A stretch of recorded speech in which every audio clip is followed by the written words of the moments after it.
5 ministères pour l'Église. Et le 6e, ça travaille dehors. Mais pour Dieu, c'est la justice. Romains chapitre 13. Même si Satan a mis sa main dedans aujourd'hui pour tripoter les choses, les juges sont devenus des occultistes. Ça, c'est l'œuvre du Satan. Mais la justice a été établie sur la terre pour montrer au monde que Dieu est juste. Déjà, depuis ici. Alors, ne trouve pas ça un problème. Si tu as un problème, les gens, oh, vous dans l'église, vraiment, vous allez même au tribunal. Oui, s'il faut aller au tribunal, allons au tribunal. Pourquoi? Parce que c'est la justice. Si on ne se comprend pas que la justice nous partage. Vous comprenez? Donc, c'est pas, si on parle de la justice, c'est pas dire que non, tu es parti là pour que tu meurs, on va te tuer. Non, la justice ne tue pas. Mais la justice nous aide à trouver la solution. Parce qu'on peut arranger dans l'amiable. Mais si ce n'est pas le cas, il vaut mieux que la justice nous partage, nous départage. Mais ici, les juges ont 2 yeux. Ils s'appuient sur le témoignage, et dans le témoignage, il y a une pièce qui s'appelle à conviction. Donc la pièce à conviction. Mais ne vous inquiétez pas, Dieu a dit, tu ne présenteras pas les faux témoignages. Parce que les faux témoignages, c'est quelque chose qui ne fait pas bien à Dieu. Pourquoi? Parce que Dieu sait que par ton faux témoignage, tu peux libérer les coupables et tu peux faire condamner l'innocent par ton faux témoignage. La Bible dit, Dieu ne laisse pas impuni une personne coupable. Dieu, même si tu échappes dans les mailles des hommes, tu t'échappes parce que tu peux fabriquer un faux témoignage. Tu peux présenter une fausse pièce à conviction. Et les hommes, comme ils sont les hommes, ils se basent sur ça parce qu'en te présentant devant les juges de ce monde, on te dit, même si chez toi les criminels, mais le système juridique exige qu'on t'appelle d'abord présumé innocent. Tu dois d'abord te justifier. Si tu convaincs, tu es innocent. Si tu ne convaincs pas, tu es coupable. Même si tu étais innocent, et si tu ne convaincs pas, tu deviens coupable, malheureusement.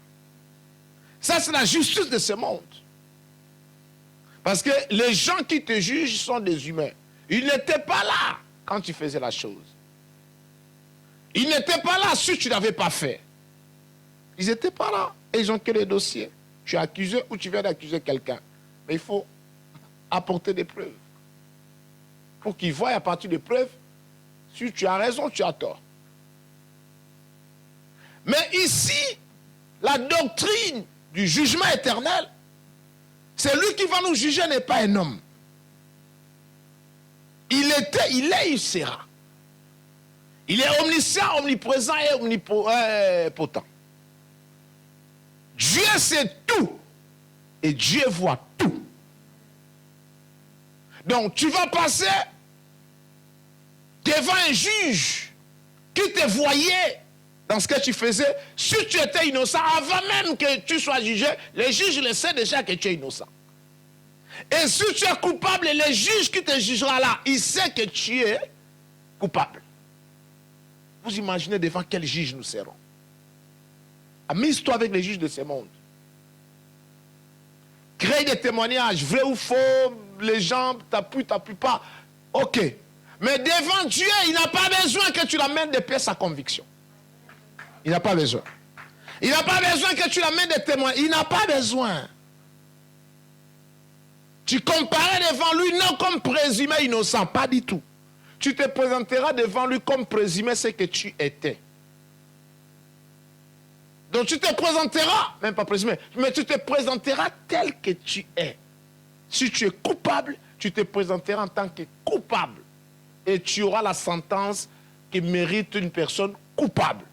Si tu es innocent, tu te présenteras devant lui comme innocent et tu auras la sentence qui mérite une personne innocente. C'est extraordinaire. J'aime un cantique en Lingala dont Maman Chabani avait chanté. Lorsque les forces en voûte Lui est témoin. Emmanuel est là. Bon, peut-être le thème qu'il a utilisé, c'est pas qu'il est témoin, mais il est présent. Dieu est partout, mais Dieu n'est pas dans tout. Il est partout. Lorsque les sorciers font leurs blagues là, il les voit. Et le jour du jugement, les sorciers, quelle preuve tu vas l'apporter? Quand tu fais ta sorcellerie, il est là. Et minutieusement, sur ce point-là, je dis toujours à Dieu, aide-moi. Moi qui te parle, je ne suis pas parfait, je ne le serai pas. Et le Seigneur m'a codé, je te le code aussi. Il m'a dit clairement dans ma prière, prospère que l'homme soit tenu du début jusqu'à la fin pour faux. Seul moi, je resterai tenu pour vrai pour l'éternité. Voilà pourquoi la vie spirituelle d'être décemment adhesive, tu es encore à ce niveau-là. Bravo. Continue comme ça. Est-ce que tu ne remarques pas que le temps passe? Quand je regarde Iliane aujourd'hui, je dis, le temps passe. Quand je vois Jérémie, je dis, le temps passe. Quand je vois Angèle, je vois Victoire Sublime, je dis, c'est comme dans un film. Parce que leurs images, là, je l'ai encore frais ou fraîches dans ma tête. Quand il était encore dans comme maternelle, là, c'est encore fraîche dans ma tête. Mais regarde ce qu'ils sont aujourd'hui. Et demain, ils auront des bagues. Toi, tu vas continuer à l'appeler, oh, petit bébé. Non, attention. Ils grandissent déjà dans des bagues, ils vont aller à l'université. Demain, ils commencent à travailler. Tu vas aller faire une file comme ça, là. Tu vas trouver, il y a dans la prophétie, mets ton dossier là-bas. Oh, il y a vraiment, mets ton dossier là-bas. C'est le travail. Alléluia. Quand il va dire que non, tu n'as pas le justificatif de domicile. Ah, il est Anne. Non, mais la justificatif de domicile. Acclame un peu le Seigneur. Les choses avancent. Ce que je veux dire par là, que le temps passe, tu ne te rends pas compte. Fais encore le bébé de ta maman, fais encore le bébé de ton papa, fais encore. Toi, cherche encore l'amour des gens. Force, tu en auras. L'homme à qui, la dame à qui tu cherches l'amour, elle aussi a la recherche de la même chose. Qui va donner quoi à qui? Et tu es déçu à la fin. Toi, tu attends l'amour de ma part. Parce que toi, tu as souffert. Et moi, à qui tu attends l'amour, tu sais ce que moi j'ai souffert. Elle m'a donné, grandi, voir les choses autrement. Dieu m'a dit que l'homme soit tenu pour faux. Que lui seul soit tenu pour vrai. Maintenant, les problèmes là-dedans, les mystères, c'est que Dieu est invisible. C'est ce qui complique alpha la tâche à beaucoup de gens. Mais c'est simple. Dieu est invisible, mais Dieu s'est laissé voir par les Écritures. Tu ne veux pas lire la Bible. Et tu ne veux pas aussi comprendre ce que tu lis. Toi, ce que tu comprends seulement, c'est les romans. Là, tu comprends.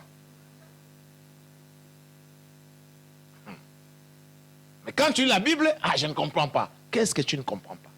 Demande au Saint-Esprit, va t'aider. Tu vas comprendre. Parce qu'en lisant toi-même, il y a des choses que je ne te prêcherai peut-être pas, je ne t'enseignerai pas. Mais toi-même, tu découvriras. Et le Saint-Esprit te parlera. Dans son ensemble tout secret.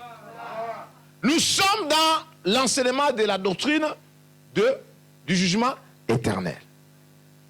Ma soeur, mon frère, le jugement devant Dieu aura bel et bien lieu.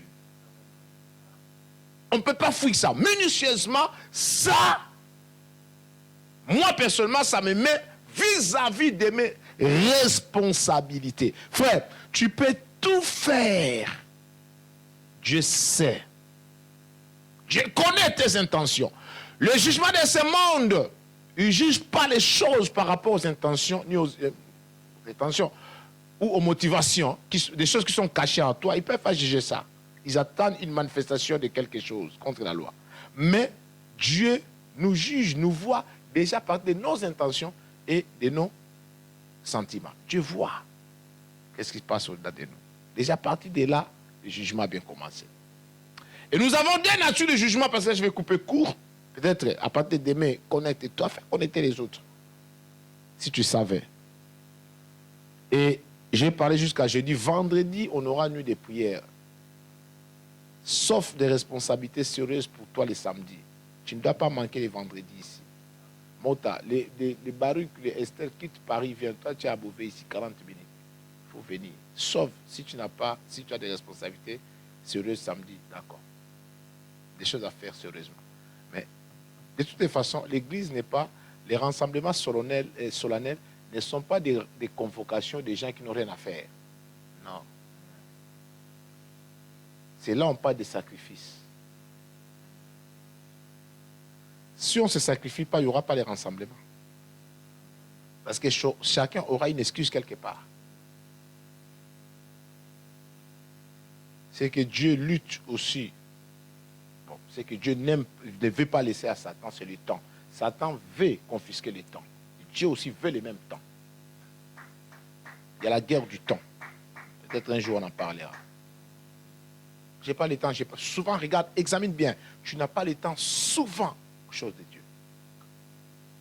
Pour manger, tu as le temps, tu manges. Pour aller à l'école, tu as le temps.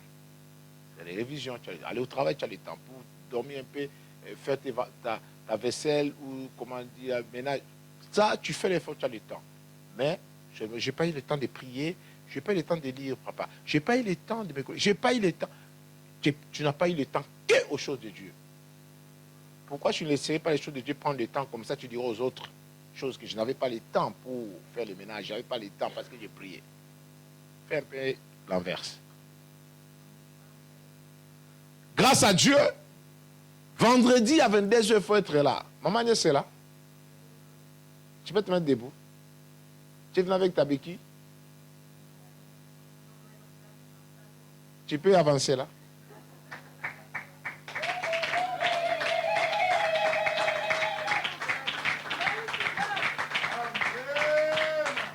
Dis-moi 3 fois Alléluia. Dis 7 fois Hosanna.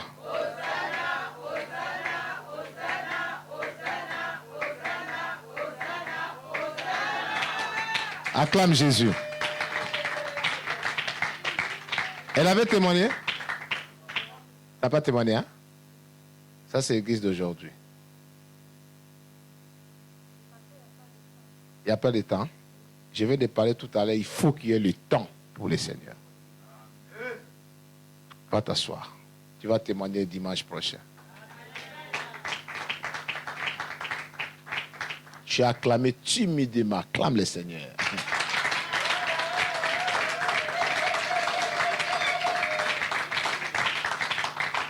Amen. Ah, dis-moi un bon amen. Dieu l'a visité vendredi. Imagine s'il n'y avait pas cette nuit de prière ou si elle se disait que voilà, elle ne vient pas parce que je ne me sens pas bien. Vous savez pas. 2 béquilles. Si Agnès commence à marcher avec 2 béquilles, avec des bandeaux des hôpitaux là, comment on appelle ça? Hein? Les 2 pieds. Hein? C'était 2 pieds. Hein? Vous vous rendez compte? Et condamné comme ça, processus petit à petit, au cas où il peut même avoir un pied imputé. Vous savez, Jésus-Christ est Seigneur. Ces nuits de prière-là, les Seigneurs n'avaient pas établi pour rien. Ils avaient dit, quand Dieu envoie un sujet, hein, il a un objectif derrière. Il a fallu qu'on réveille la grâce qui est en nous de l'imposition des mains. Et l'assemblée entière, les gens qui avaient été convaincus qu'ils ont Jésus pour de vrai, Jésus a imposé les mains sur elle. Et en tant qu'un ancien, j'ai imposé les mains, je lui ai poigné l'huile, nous avons prié sur place. Et là, j'ai été les béquilles, sur place, elle a commencé à courir. J'ai béni Dieu qu'il est venu avec les talons aujourd'hui.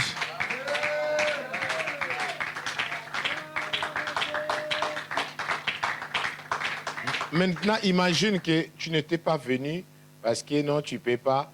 Bon, la sœur là, elle allait être guérie comment? La réunion de culte, c'est une convocation solennelle. Dès que nous avons un programme de l'assemblée, c'est une assemblée, on dit bien assemblée. Toi, tu veux toujours donner des excuses pour que tu sois un peu à l'écart. Non, sois là, c'est une assemblée. On ne peut pas avoir une assemblée moi seul. Pour que ça soit une assemblée, tu dois être là. Moi aussi, je dois être là. C'est ça l'assemblée. Amen. Amen. Amen. Alors, j'ai parlé du jugement éternel. Connecte-toi déjà demain, faites connecter les autres. Je vais avancer jusqu'à jeudi parce que vendredi encore, nuit de prière, jusqu'au 31 décembre. Le vendredi, nuit de prière. À partir de 22h, grâce à Je rigole pas, 22h, on démarre. Au plus tard, 1h. Avec les services qu'on a fait, on a fini à 2h. Mais au plus tard, 1h du matin, on doit arrêter. Il suffit de traverser la nuit, voir un autre jour. Dans la nuit, hein, on voit un autre jour. Parce que les nouveaux jours commencent dans la nuit. Mais qu'est-ce qui se passe? Nous avons deux types de jugements. Je coupe court. Les détails à partir de demain, ma pauvre TV. Nous avons un jugement qui se fait déjà ici, par Dieu, au moins de sa parole. Et nous avons un autre jugement qui nous attend ces jours-là, au dernier jour. Alors le jugement qui est là déjà, c'est un jugement lié au salut. Marc chapitre 16, verset 16 rapidement. Marc 16, 16. Ça c'est un jugement qui est et qui doit déjà se faire. Ici, on n'a pas besoin de ça là-bas. Que personne ne te trompe. Que la Bible nous réponde. Marc 16, 16 rapidement. Marc 16, 16, je lis cette parole au nom de Jésus-Christ. Celui qui croira et qui sera baptisé sera sauvé, mais celui qui ne croira pas sera condamné. Parole de notre Seigneur Jésus. Celui qui aura foi en Jésus par sa parole, Amen, et qui acceptera le baptême sera sauvé. Est sauvé. Elle ne sera pas, parce que, alpha, vous savez, ne vous inquiétez pas, parce que oh, mais la Bible a dit non, t'inquiète pas, parce que moi, n'oublie pas, grâce à chercher à étudier, quelqu'un m'a dit que non, mais non, toi tu es quelqu'un de l'esprit, pourquoi tu es parti étudier vous savez, la sorcellerie n'est pas loin. La formation ne doit pas finir dans ta vie. Hein? À chaque fois que tu as l'opportunité à te faire former, fais-toi former. C'est très important. Parce qu'on dit à l'école que la traduction est une trahison. Traduire, c'est trahir. Vous comprenez? Si tu prends, on ne peut pas traduire les choses mot pour mot. Ça ne marche pas comme ça. On traduit les choses en cherchant dans l'autre langue dont tu veux interpréter ce que ça peut dire à peu près par rapport à cette langue-là. Or, la langue est une culture. La langue, c'est un esprit. La langue est une manière. La langue, c'est un comportement. Bref. Donc, lorsqu'on traduit des choses, on cherche dans l'autre langue comment les dire. Mais si vous rentrez mot pour mot, peut-être vous n'avez pas trouvé le sens. Mais on trouve le sens par rapport à l'esprit du langage. C'est là où on dit que bon, comme là-bas ça dit ça, ici on dira ça comme ça. Je ne sais pas si tu comprends. Et n'oublie pas que non, l'écriture que nous avons a beaucoup voyagé. Dans le temps, dans l'espace. Un jour à l'école, on nous a balancé Psaume chapitre 23. Et il fallait lire ça. Et personne ne comprenait ce qui était écrit. S'il fallait lire, c'était quelle langue. Et le professeur a laissé, après il a dit, qui peut lire? Il dit, vous lisez pas de mer. Comment? Il a rigolé, il a dit, mais ce que je vais de vous balancer, c'est Psaume chapitre 23. Dans quelle langue? Il dit, mais c'est en français. Il dit quoi? Il dit, mais en français. Et ça, c'est les Français de 1800 quelque chose. C'est ça, les Français de cette époque-là. Les Français de ce temps-là, voilà pourquoi à l'école, ils nous ont interdit de ne pas toujours, quand tu enseignes, de ne pas toujours aller à la racine du mot, comme on dit l'étymologie. Ils ne nous ont pas soutenus. D'aller chaque fois aller chercher l'étymologie du mot. Quand vous cherchez trop les étymologies du mot, vous allez vous planter sur d'autres mots et vous allez désorienter votre message. Par exemple, aujourd'hui, nous disons garer la voiture. Mais à l'époque, on garait les bateaux. On ne garait pas des voitures. Si les gens se réveillent aujourd'hui, nous trouvent aujourd'hui en train de parler de garer la voiture, ils ne vont rien comprendre. Parce que comment tu vas garer la voiture? On ne met pas la voiture dans l'eau quand même, au bord du port. Donc, c'est des bateaux qu'on garait. Aujourd'hui, on ne gare plus les bateaux, mais là, c'est les voitures qu'on gare. Je ne sais pas si tu comprends. Bref, la langue évolue. La langue évolue et ça change de forme et de contenu par rapport. Il faut faire très attention avec ça.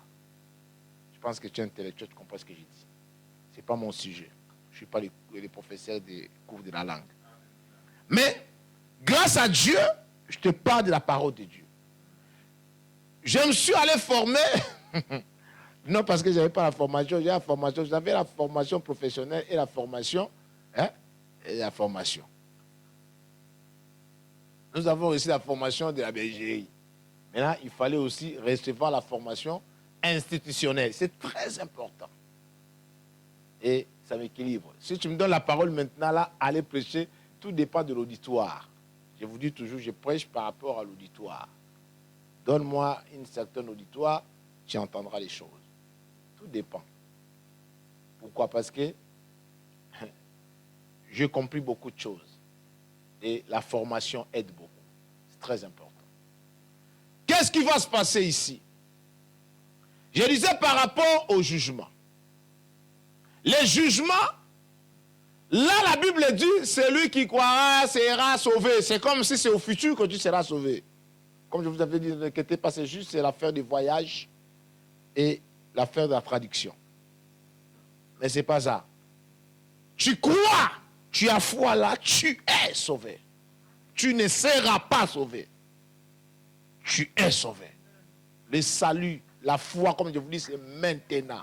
Tu crois là, tu as mis ta foi en Christ, là maintenant, tu es sauvé là. Jésus a dit au voleur sur la croix, tu as mis foi à ma personne. Tu sais que je reviendrai. Ah non, toi là, tu n'attends pas que je revienne. Aujourd'hui, moi et toi, je te dépose au paradis, c'est là ce qu'il voulait dire. Et moi, je continue mon chemin. Parce que personne n'a jamais été au ciel, si ce n'est celui qui vient du ciel. Tout le monde saute au paradis. Personne ne devancera qui que ce soit. Ces jours-là, quand le son de la trompette sonnera, bien-aimés, si ça sonne maintenant, nous qui existons, qui respirons encore, et ceux qui sont déjà décédés en Christ, personne ne dévancera personne. Tous ensemble, nous allons prendre le même envol. Par un clin d'œil. L'apôtre Paul dit un clin d'œil. Tu sais ce qu'est un clin d'œil? Cligne un peu ton œil. Ça ne fait même pas une tierce, je pense. Dans un clin d'œil, tout est fait. Corps céleste, déjà au ciel, déjà tout est fait. Pendant ça, le monde va subir la grande et la petite tribulation qu'on appelle la tribulation en gros, divisée en deux parties. Bref, nous ne serons pas là pendant 7 ans. Ce n'est pas 7 ans de calendrier de 7 ans. Non, mais c'est un langage prophétique pour dire qu'il y aura un temps bien défini, que cette tribulation va se passer sur la terre. Nous ne serons pas là. Nous ne serons pas là. Lorsque ce temps-là touchera sa fin, nous reviendrons encore avec le Seigneur, parce que je vous promets toujours un jour, je parlerai, peut-être si Dieu le permet, on parlera sur les règnes millénaires. On reviendra encore avec le Seigneur, parce que la 3e guerre mondiale aura bel et bien lieu. Mais la 3e guerre mondiale ne peut pas se faire maintenant, pendant que l'Église est encore sur la terre. Tout suit l'ordre et la chronologie, l'horloge de la prophétie. Qu'ils fassent ce qu'ils veulent. Tout ce que l'Iran prépare, la Corée du Nord, Russie, États-Unis, tout ça, ils cherchent à posséder l'Afrique pour les bâtir. Celui-ci veut faire ça, celui-ci veut faire ci avec l'Afrique, qu'ils prennent, qu'ils fassent, mais ils doivent attendre que nous puissions d'abord partir. C'est alors qu'ils vont s'embrouiller bien ici, là.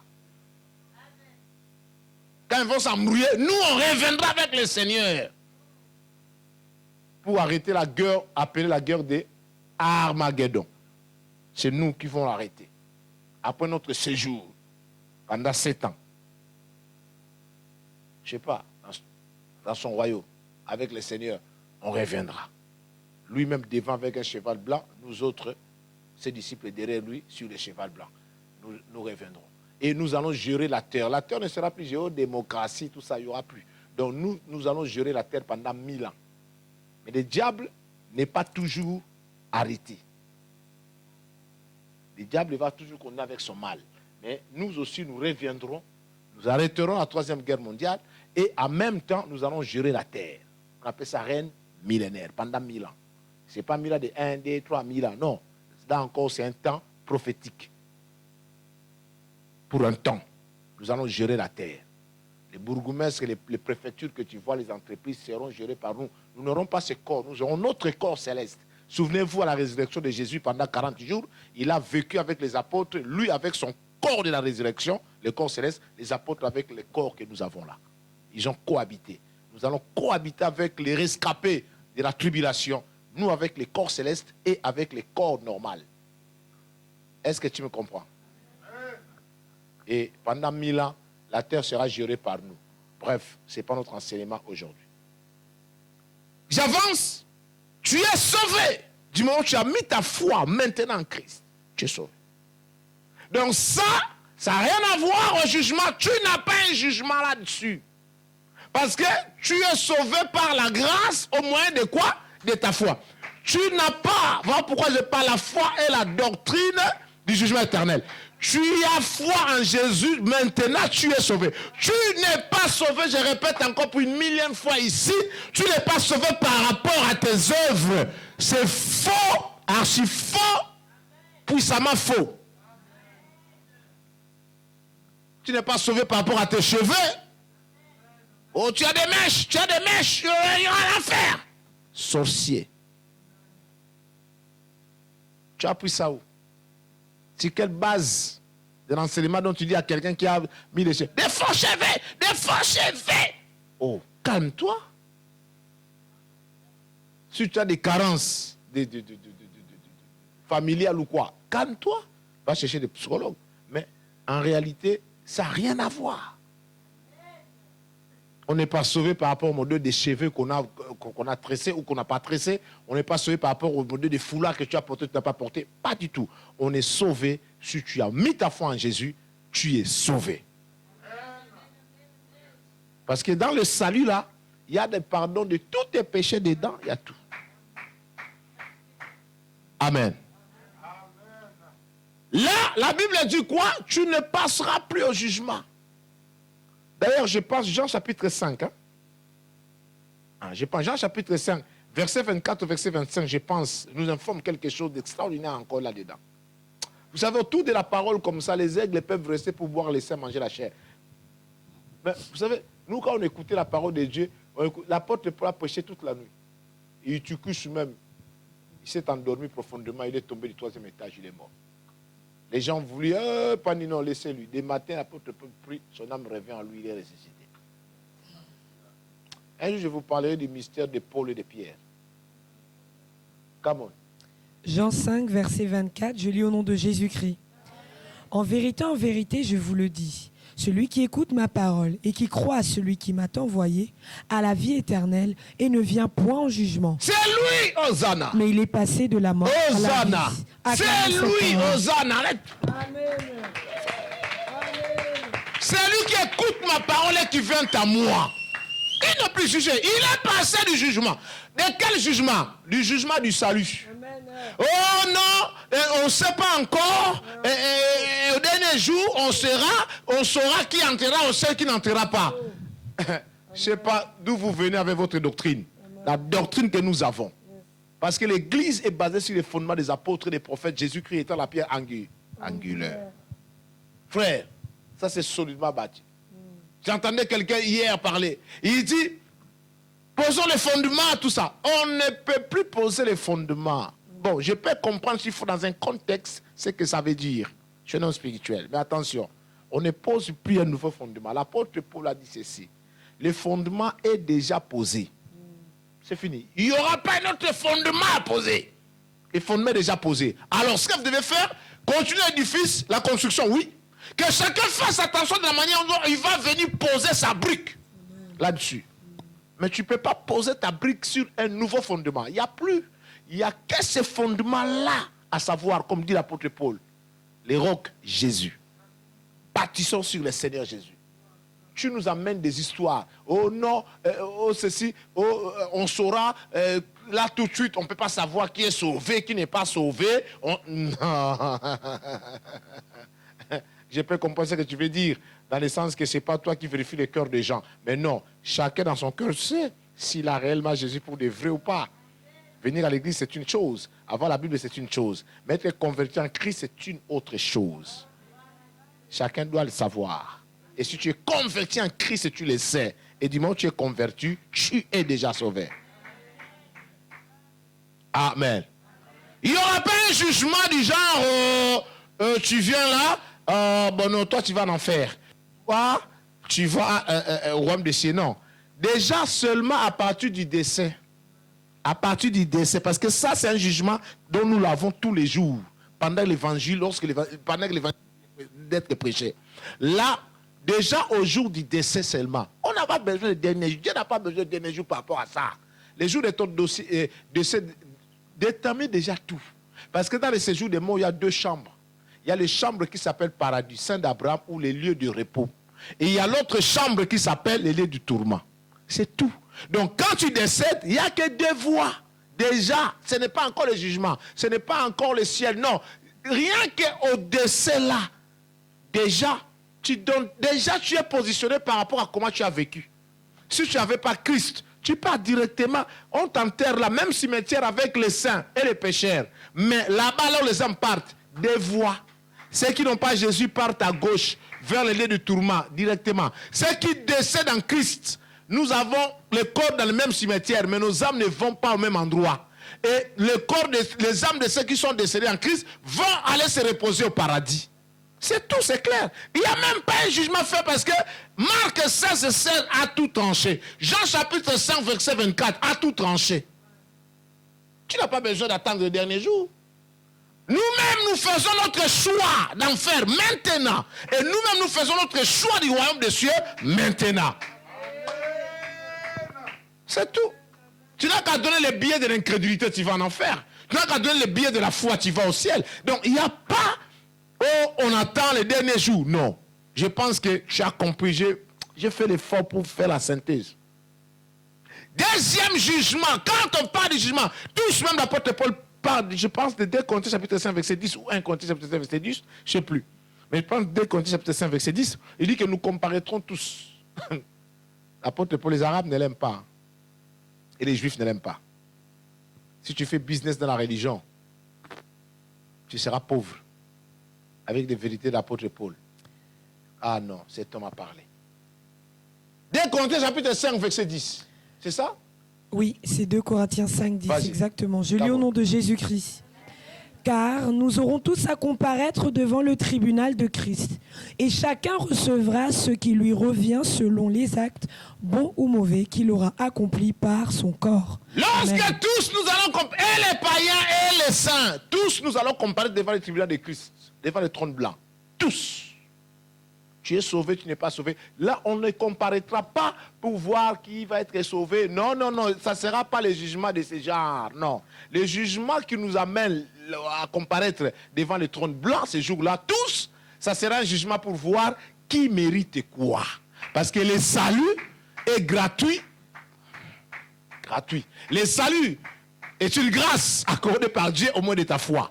Mais la récompense du salut, ce n'est pas une grâce, c'est de la méritocratie. Tu dois réellement travailler. Si la CAF te verse quelque chose, ça c'est une faveur. Mais si on te donne un salaire par un bulletin de paie, ça c'est mérité. Tu t'es réveillé le matin, tu as bossé, tu t'es engagé et à la fin du mois on te paye. Le salaire est différent des aides sociales. Est-ce que tu me comprends? Donc, le salut est une aide sociale. Donc, aide spirituelle. Mais la récompense, ce n'est pas une aide. Chacun doit bosser. Et voilà pourquoi même la Bible dit, parce que tu es sauvé par la foi. Ta foi, justement, doit être accompagnée par les œuvres. Si ta foi ne manifeste plus les œuvres, ça veut dire que c'est une foi morte. Alors, pendant ce moment-là, moi, en tant qu'enseignant de la parole, en tant que quelqu'un qui a l'esprit apostolique, je comprends que même ton salut-là est douteux. Est-ce que tu me comprends? Nous sommes sauvés par la foi. La foi doit être manifestée par les œuvres. Si les œuvres n'accompagnent pas ta foi, de quelle foi tu parles? C'est une foi morte. Si ta foi elle est morte, ça veut dire que non, même ton salut a un problème. Voilà pourquoi beaucoup, ils disent qu'ils ont cru. Prenons ça comme ça. Ils ont cru en Jésus. Mais quand tu leur parles du baptême, ils font marche arrière. Oh non, je ne suis pas encore prêt. Vous voyez? C'est souvent les personnes qui sont dans la catégorie de la foi morte. La foi qui parle là, c'est une foi. Parce que si ta foi est vraie, manifeste ta foi par les passages des autres baptêmes. Même s'il y a des gens qui passent par des eaux de baptême par esthétique, par prestige. Ça encore, c'est notre problème. C'est notre débat. Bref. Mais je parle ici de la vraie foi, qui doit être accompagnée des œuvres. Et c'est par ces œuvres-là que nous aurons le jugement. Dieu nous jugera non par rapport au salut, parce que l'histoire du salut, enfer ou le ciel, ça se tranche déjà ici par rapport à l'évangile que tu as écouté. Tu as mis la foi ou pas, ça tu te juges déjà toi-même. Il n'y a même pas Dieu de te juger là-dedans.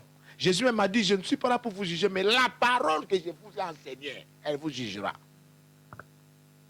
Vous comprenez?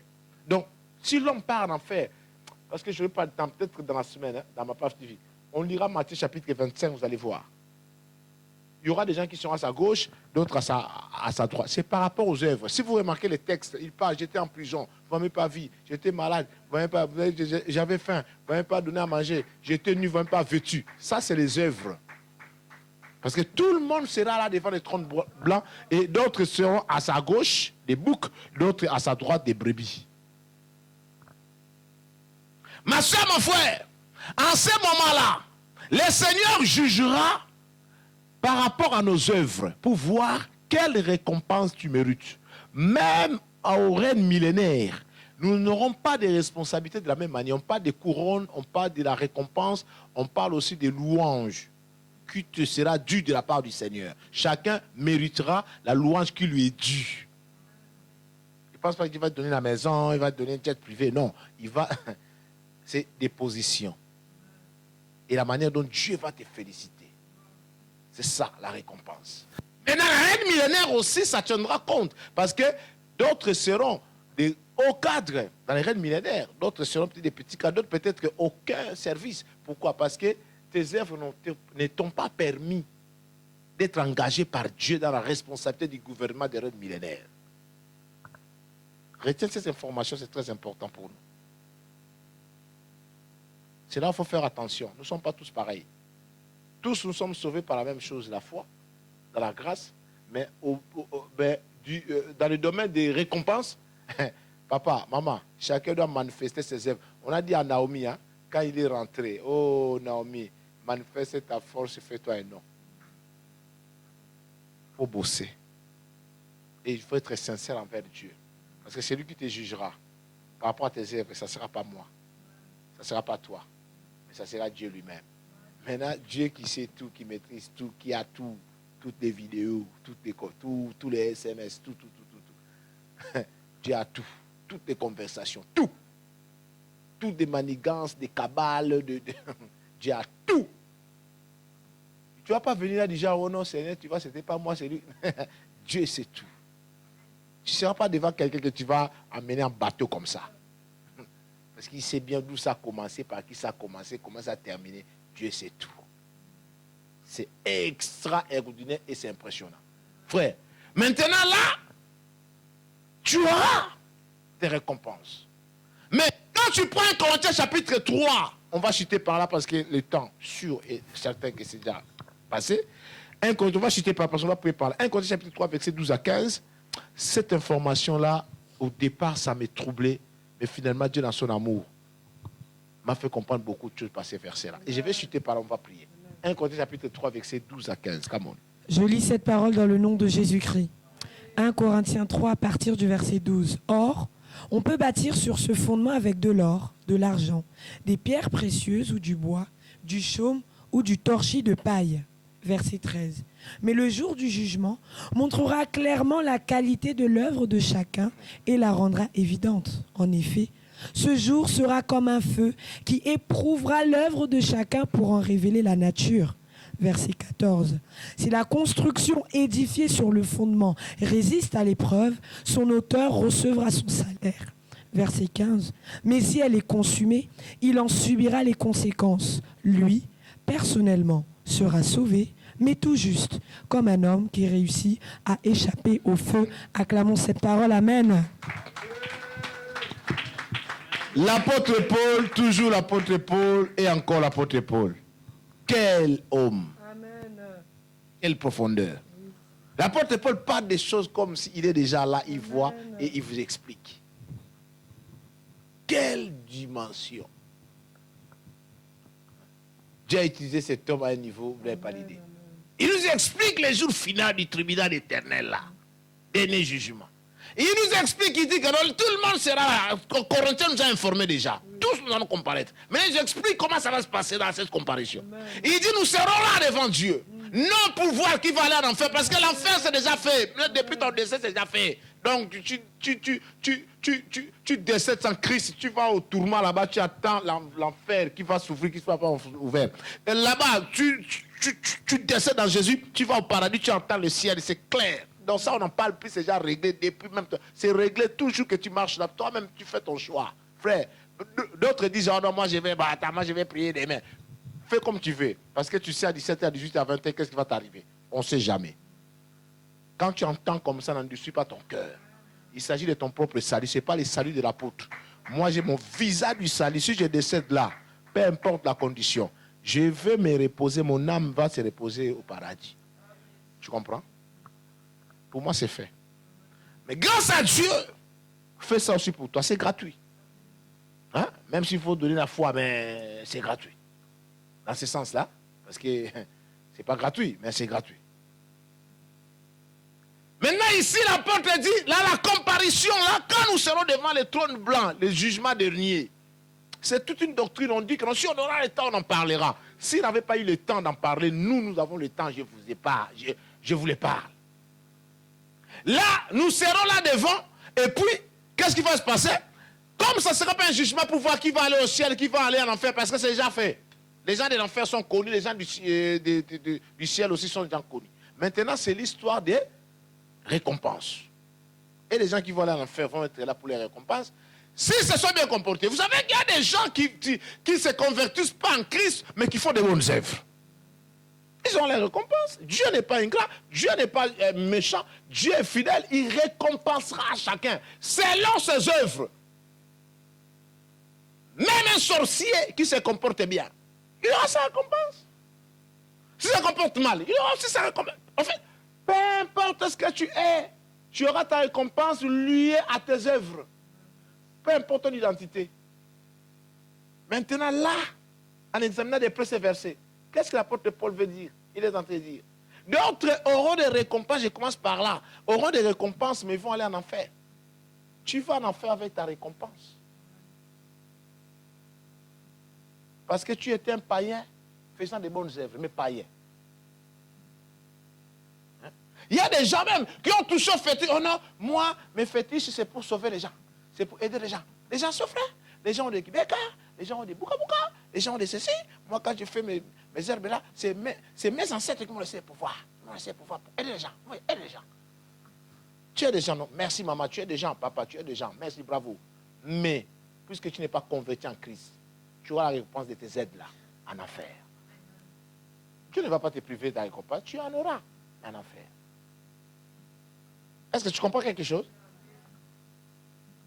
Oh, je suis riche, moi, mon argent, je ne mange pas seul, je donne aux pauvres, aux orphelins. Très bien. Tu n'es pas converti en Christ, tu as fait de bonnes œuvres, Dieu n'est pas ingrat, tu auras ta récompense. Mais puisque tu ne t'es pas converti en Christ, en enfer. Mais il y aura d'autres personnes aussi qui seront converties.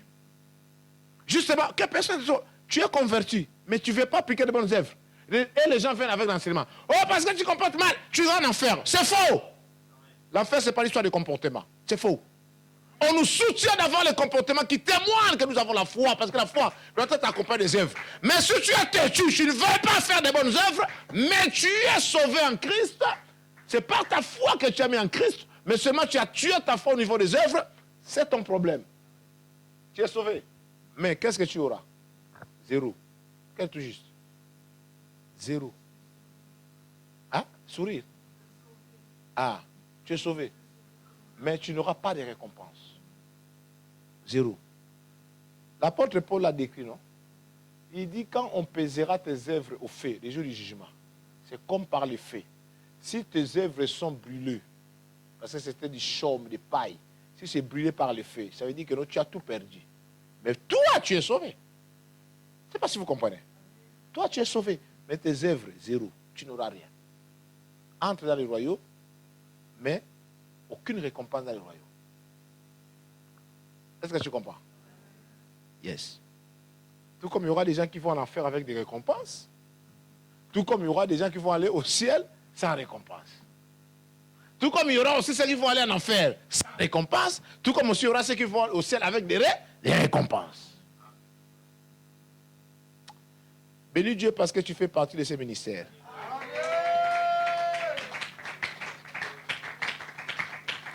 Tu dois savoir ces choses.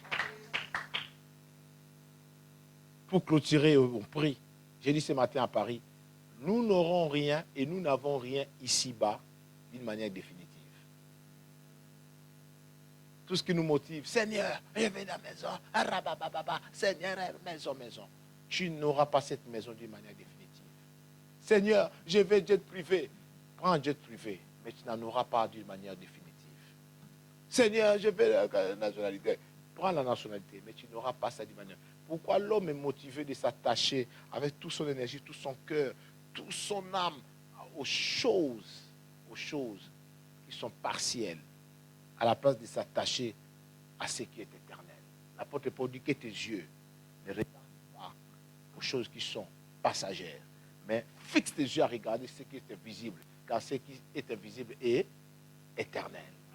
Tu dois d'abord te stabiliser dans ce qui est éternel. Parce qu'on parle de l'éternité dans ça. Et après, tu auras des choses partielles par-dessus tout. Mais si tu cours derrière des choses partielles, qui doivent te donner par-dessus tout comme étant des fondamentales, quel gâchis, quelle bêtise, quel regret. Voilà pourquoi la spiritualité de beaucoup est une spiritualité ballottage. Donc, elles sont là. Il n'y a que ça. C'est au top dans nos assemblées. Les gens ne se concentrent pas sur ce qui est éternel. Que l'homme qui est en face de toi soit tenu pour faux à la base. Si ça arrive que non, Mota m'a déçu. Déjà, Mota, je l'avais tenu à la base que non, il est faux. En quoi ça va me décevoir? Je suis un être humain, je peux comprendre. Ah, pourquoi Mota fait ça? D'accord. Mais tout ce que je passe, parce que finalement, Mota n'est pas un Dieu. Qui t'avait dit que Mota était parfait? Ah, apôtre est vraiment apôtre. Qui t'avait dit que moi j'étais parfait? Ça ne veut pas dire pour que je fasse des bêtises. Pour que Mota fasse... Non, pas du tout. Mais si cela arrivait, je vais perdre mon temps, je vais perdre mon salut, je vais perdre mon appel, je vais perdre mon ministère, parce que Mota m'a déçu. C'est comme ça. Ça, c'est quel enseignement? Amen. Quand tu vas, vous savez, l'apôtre Paul dit, soyez mes imitateurs comme moi je suis de Christ. Si vous commencez à m'imiter comme ça, frère, vous allez vivre, et je vous dis toujours, vous allez vivre une bonne spiritualité, une bonne vie chrétienne. Mais si vous vous amusez à réfléchir à votre manière, réfléchissez à votre manière, tu vas beaucoup souffrir. Frère, l'église là, la foule qui sera là, tu n'as pas d'idée. Mais moi, je te dis ceci, foule, pas foule. Moi, je ne travaille pas par... Moi, je ne cours pas derrière la foule. Je vais bien, mais je ne cours pas derrière ça. Parce que la responsabilité qui m'entend pour gérer même cette foule-là, c'est énorme. Tu comprends? Dieu ne donne pas la foule pour donner. Si lui sent que non, il ne saura pas gérer la foule. Il faut que je ne lui donne pas. Pourquoi me donnera-t-il la foule et même dans la foule-là, je me perds? Pourquoi? Dieu nous connaît, hein? Il connaît nos cœurs. Voilà pourquoi un sage dans la Bible a demandé, dit, ne me donne pas assez, ne me donne pas peu, donne-moi juste des mesures. Pardon, juste des mesures. Hein? Comme ça, je suis en sécurité. Hein? Parce qu'il y a des gens tellement ils ont reçu beaucoup, et beaucoup les a beaucoup. Ils sont partis. Il y a des gens aussi quand ils manquent, tellement les manques là, les a fait manquer. Ils sont perdus. Mais il faut être équilibré. Vous comprenez? Au moins, tu es sûr que, je suis dans ma zone de confort. Je vous dis, il y a des gens ici, hein, ne vous inquiétez pas. Moi, j'ai vu ça. Hier même, on était dans la voiture, on a rigolé avec ma Déborah. Une soeur, je ne sais pas. Elle est Amiens. Combien j'étais dérangé par cette soeur? Littéralement par là, combien de aides, combien de prières, combien de conseils. Et moi, j'étais devenu son coussin. Elle vient pleurer. Moi, je faisais que, comment dire, calmer, essuyer les larmes, exhorter, fortifier. Qu'est-ce que je n'ai pas fait pour ces sœurs-là? Même ces papiers, miracle. Parce qu'on est devant la caméra. Miracle extraordinaire. Cela n'a jamais été fait dans le monde, ici en France. Jamais. Je ne pense pas qu'il y a 2 personnes. Je ne sais pas, pour ne pas être prétentieux, mais je ne pense pas que ce miracle-là a été produit à quelqu'un d'autre avant. Toi qui es angolaise, et la prophétie a tout un document qui était angolais. Il y a même des gens, passeport, lettre seulement. Fait la confusion, on ne veut pas lui renouveler parce qu'à cause d'une seule lettre qui fait défaut. Mais lui, c'est toute une nationalité. La prophétie accepte d'échanger. Elle était angolaise. La prophétie, papa, Nananzambe. Tu es un Dieu. Vous savez, il y a d'autres choses. Hein? Je ne te mets pas parce que la nature de la chose même, tu vas te demander comment. Et quand je parle comme ça, oh, ma vie privée, oh, Ma vie privée, tu en parles. C'est une vie parles. privée, ça. Ça, c'est un miracle provenant des prières que j'ai faites à ces dieux-là. Amen. Tu me quittes, tu dis que la vie privée. Aujourd'hui, tu appelles ça vie privée. Amen. Quand cela a été produit, c'était pas la vie privée. Frère, la prophétie qui accepte de prendre l'acte de naissance congolaise à la place de l'acte de naissance angolaise qu'ils ont dans les dossiers. Vous avez vu ça? Ah non, ah oui, tu es congolaise, en fait, tu n'es pas angolaise. Ils prennent l'acte de naissance angolaise là, des documents angolais là, ils déchirent. Ils prennent l'acte de dossier congolaise maintenant.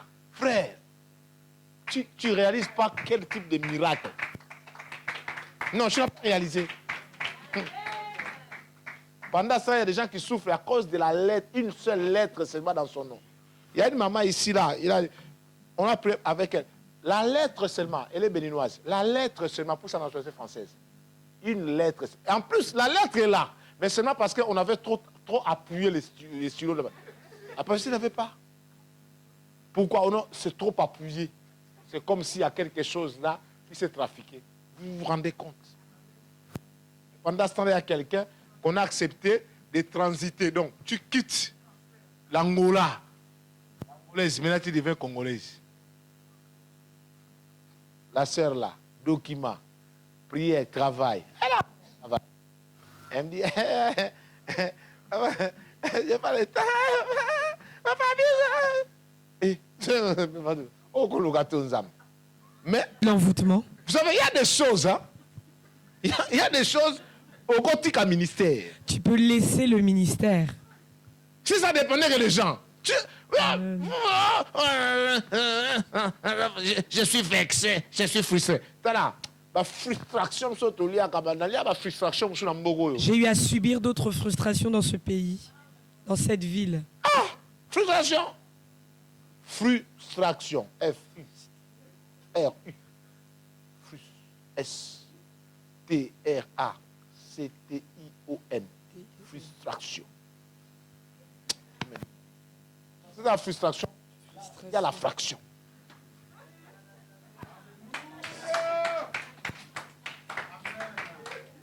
Faites très très attention avec ces choses. Frère, s'il y a des chocs dans le cœur, ah, tu n'es pas choqué. On a vu des chocs comme ça. Tu as vu les chocs lui-même. Tu connais les couleurs des chocs? Moi, je te dis, les chocs, il est en arc-en-ciel. Les chocs. Sa couleur, c'est en arc-en-ciel. Il peut venir d'un blanc, d'un noir, d'un métis, d'un arabe, d'un américain, d'un chinois, de tout. Les chocs, la déception. T'inquiète. On a vécu. Et on continue à vivre. Voilà pourquoi j'ai compris. La spiritualité est simple. La foi en Jésus, c'est simple. L'homme, mets-lui entre parenthèses. Travaille avec Dieu par rapport à ce que vous avez à faire. Tu seras à l'aise. Moi, maintenant, quand je vois comme je rigole, je dis, c'est pas vrai. Je dis, ah, donc d'autres personnes, il ne faut pas que Dieu les bénisse.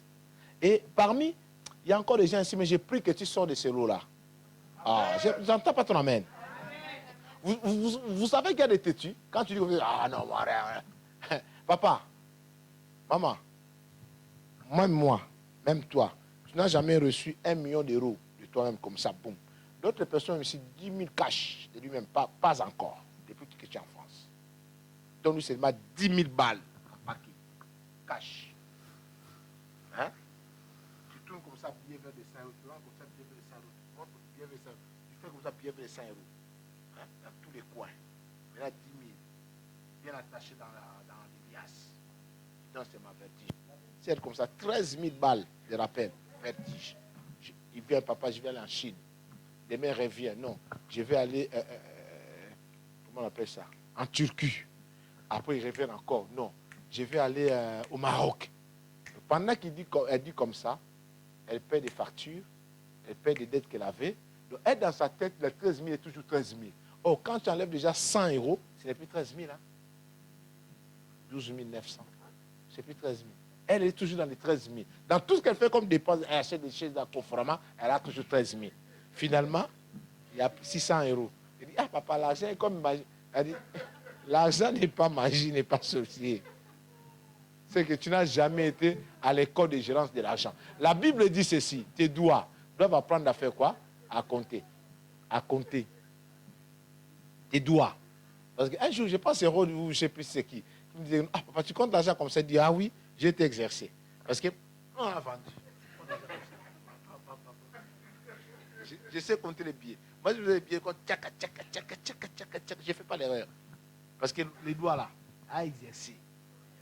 Un jour, je vais vous raconter comment mes doigts ont été exercés à compter l'argent. Toi, tu as déjà compté l'argent. Tu vas compter 1600 euros comme 2650 euros. Mais c'est 1600 euros. Et tu mets dans ta tête que tu as 2650. Non, c'est 1300. Vous jouez avec l'argent. On va prier. Merci, Rod.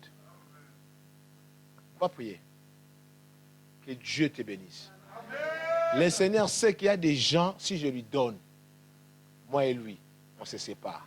Chez nous, on dit, Bozui, la prospérité nous a créé de la séparation. Non, pas la prospérité. Je ne sais pas comment, le fait d'avoir... La richesse. Ah, richesse, ok, pardon. Il y a des gens, donne-lui seulement. C'est alors que tu verras qui il était. C'est là où tu verras. Et toi aussi. Et toi aussi quoi? Toi aussi quoi? Et pas comme ça. Toi aussi de quoi? Ah bon? Donc ça c'est toi. Et oui, mais c'est moi. Vous jouez avec ces mondes. Vous jouez avec ces mondes. Pourquoi d'autres personnes, quand laisse-les qu'ils soient comme ça? Ah. Il y a des gens, il faut laisser comme ça. Amen. Hein? Amen. Et c'est vrai. Hein? C'est vrai. Il y a des systèmes.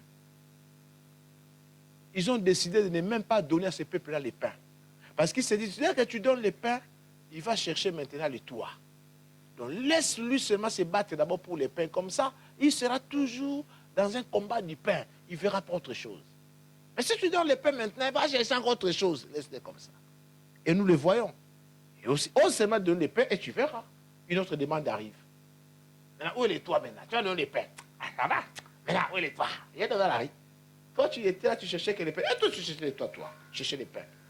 Puisque je te donne les pains, maintenant, tu me demandes des toits.